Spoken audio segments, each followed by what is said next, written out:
दोस्तों टाइटल से आपको पता चल गया होगा कि आज की वीडियो किस टॉपिक पर है। टॉपिक थोड़ा सा हटकर ज़रूर है लेकिन ये ज़रूरी भी है।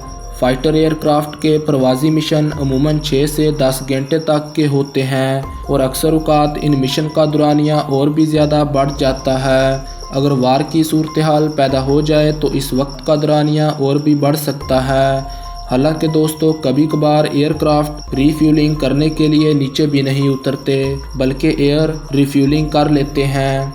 दोस्तों अगर आपने पैसेंजर प्लेन पर सफ़र किया है तो आप जानते होंगे कि वहां पर एक छोटे से किचन से लेकर टॉयलेट तक के इंतज़ामात मौजूद होते हैं और अगर किसी मुसाफिर हत्ता के पायलट को भी टॉयलेट जाने की ज़रूरत पड़ जाए तो जहाज़ को पायलट के हवाले करके या ऑटो मोड पर लगाकर टॉयलेट यूज़ कर सकता है। लेकिन दोस्तों ज़रा सोचिए, एक फ़ाइटर पायलट जो एक वार मिशन पर है और इसका फाइटर जेट सुपरसोनिक यानी आवाज़ की स्पीड से भी ज़्यादा रफ्तार में ट्रैवल कर रहा है और अगर इस लॉन्ग टाइम ड्यूरेशन और वार के दौरान पायलट को वॉशरूम जाना पड़ जाए तो वो क्या करेगा। क्वेश्चन तो वाकई में बहुत इंटरेस्टिंग है। अब ऐसा तो नहीं हो सकता कि टॉयलेट जाने के लिए वो कई हज़ार फीट ऊंचाई से लैंड करे और टॉयलेट यूज़ करने के बाद दोबारा फ्लाई कर जाए, या फिर कोई ऐसी मेडिसिन यूज़ करते हैं जिनसे इनको वॉशरूम जाने की ज़रूरत महसूस नहीं होती। दोस्तों इन सब सवालात के जवाब मिलेंगे अगले 5 मिनट में। इससे पहले अगर आपने हमारे चैनल ARG इन्फो TV को सब्सक्राइब नहीं किया तो जल्दी से सब्सक्राइब कर लें ताकि मज़ीद आने वाली इंफॉर्मेटिव वीडियो सबसे पहले आप तक पहुंच सकें।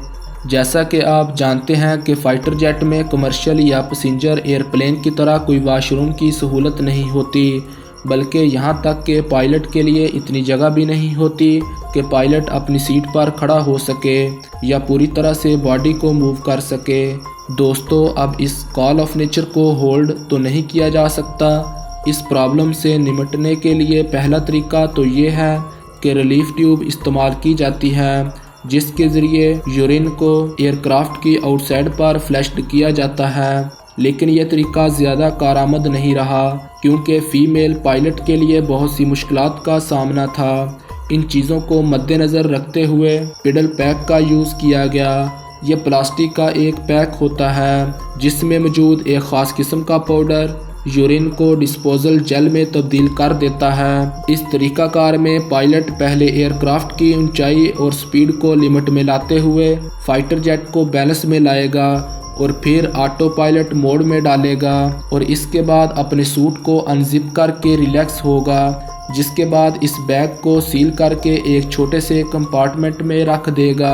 इस तरीक़ाकार में सबसे बड़ा प्रॉब्लम यह है कि पायलट को अपना जी सूट अनड्रेस करना पड़ता है जो काफ़ी मुश्किल काम है क्योंकि वार के दौरान पायलट को मिनटों में नहीं बल्कि सेकंड्स में अपना फ़ैसला चेंज करना होता है। इसलिए इस अनड्रेसिंग वाले मसले को देखते हुए पायलट्स के लिए एक न्यू डिवाइस मुतारफ़ करवाई गई है जिसे AMX-D Max के नाम से जाना जाता है।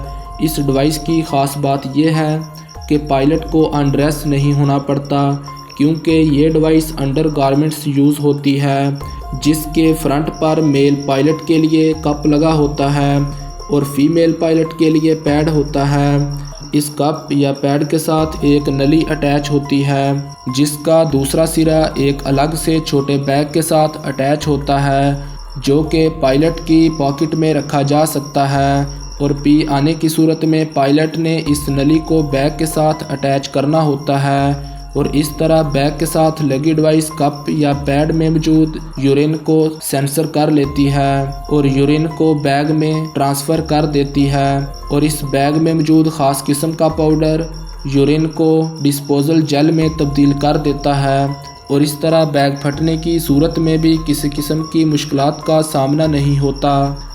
और रही बात मेडिसन की कि फ़ाइटर पायलट अगर ख़ास किस्म की मेडिसन ले लें कि जिनसे कई घंटे तक इन्हें वॉशरूम जाने की ज़रूरत महसूस ना हो तो ये भी जान लीजिए कि बाज़ मेडिसन के साइड इफ़ेक्ट्स इस तरह के होते हैं कि इंसान के सोचने समझने और क्विक डिसीजन करने की सलाहियत थोड़ी कम हो जाती है और फ़ाइटर पायलट ने तो चंद सेकंड में अपना फ़ैसला चेंज करना होता है। यही वजह है कि इस तरह की मेडिसिन पायलट्स और एयरक्राफ्ट दोनों के हादसे का बाइस बन सकती हैं। دوستو آپ کو یہ ویڈیو کیسی لگی اپنی رائے کا اظہار کمنٹ سیکشن میں ضرور کریں۔ اگر آپ کو یہ ویڈیو پسند آئی ہے تو ویڈیو کو لائک کریں اور دوستوں کے ساتھ شیئر کریں، اور مزید اسی طرح کی انفارمیٹیو ویڈیوز کے لیے چینل کو سبسکرائب کریں۔